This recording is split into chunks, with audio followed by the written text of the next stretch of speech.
This channel does not promote any violent, harmful, or illegal activities. All content provided by this channel is meant for an educational purpose only. Rail সবসময় চায় ট্রেনে বা station চত্বরে একটা স্বাস্থ্যকর পরিবেশ তৈরি করে রাখতে। তাই নোংরা করা হচ্ছে বা নিয়ম লঙ্ঘন করা হচ্ছে দেখলেই ব্যবস্থা নিয়ে থাকে আরপিএফ। কখনো কোনো যাত্রী ট্রেনে উঠে পড়েন সিগারেট হাতে নিয়ে। প্রাকৃতিক দৃশ্য দেখতে দেখতে ধূমপান করেন কেউ কেউ, কিন্তু তাতেই ঘটে বিপদ। ধরা পড়লেই দিতে হয় জরিমানা। গত বছরে কতজন যাত্রীকে এভাবে ধরা হয়েছে আর তাদের কাছ থেকে কত টাকা জরিমানা নেওয়া হয়েছে তা এবার প্রকাশ করল পূর্ব রেল। লিটারিং অ্যাক্ট ও টোব্যাকো অ্যাক্ট অনুযায়ী রেল এক্ষেত্রে ব্যবস্থা নিয়ে থাকে।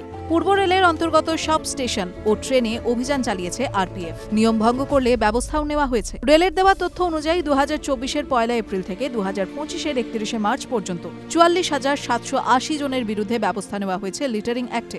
তাদের থেকে মোট 55,59,000 টাকা জরিমানা পেয়েছে রেল কর্তৃপক্ষ। ট্রেনে বা স্টেশন চত্বরে ময়লা ফেলার অভিযোগে এই জরিমানা নেওয়া হয়েছে। এই একই সময়ে রেল টোব্যাকো অ্যাক্টে মোট 27,265 জনের কাছ থেকে জরিমানা করেছে। সেক্ষেত্রে মোট প্রায় 54.5 লক্ষ জরিমানা পেয়েছে রেল। পূর্ব রেল সূত্রে খবর, সব মিলিয়ে মোট 72,000 যাত্রীর বিরুদ্ধে অভিযোগ উঠেছে ও তাদের কাছ থেকে মোট 1.1 কোটি টাকা জরিমানা সংগ্রহ করা হয়েছে। TV9 Bangla digital.